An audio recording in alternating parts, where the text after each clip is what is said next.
نثار کی کوئی حد نہیں کہ آخری لمحوں میں بھی ہوا امت کے نام راہ کرم ہے میرے حضور کا پیغام لبوں پہ تھی صدا کے بخش دے ان کو خدا ہم پہ ہے قائم وہ دعا کی روشنی صدا ہم شکر کریں کیسے ادا یہ احسان عظیم ہم شکر کریں کیسے ادا یہ احسان عظیم آخری دعا میں بھی رکھا ہمیں انہوں نے مکین آج ہماری دنیا میں قیادت کا مطلب طاقت اور عہدے بن گئے ہیں لیکن حضور صلی اللہ علیہ وآلہ وسلم نے اپنی زندگی سادہ لباس اور سادہ غذا میں گزاری آپ صلی اللہ علیہ وآلہ وسلم نے ہمیں سکھایا کہ اصل قیادت تو خدمت خلق ہے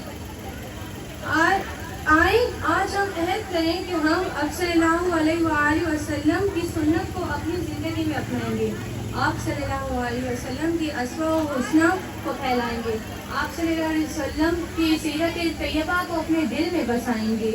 اللہ تعالی ہمارے دلوں میں آپ کے لیے سچی محبت پیدا فرمائے اور آپ کے آخرت میں آپ کی ان کی شفاعت نصیب ہو میں اپنی تقریر کو ایک بند کے ساتھ ختم کرنا چاہوں گی کہ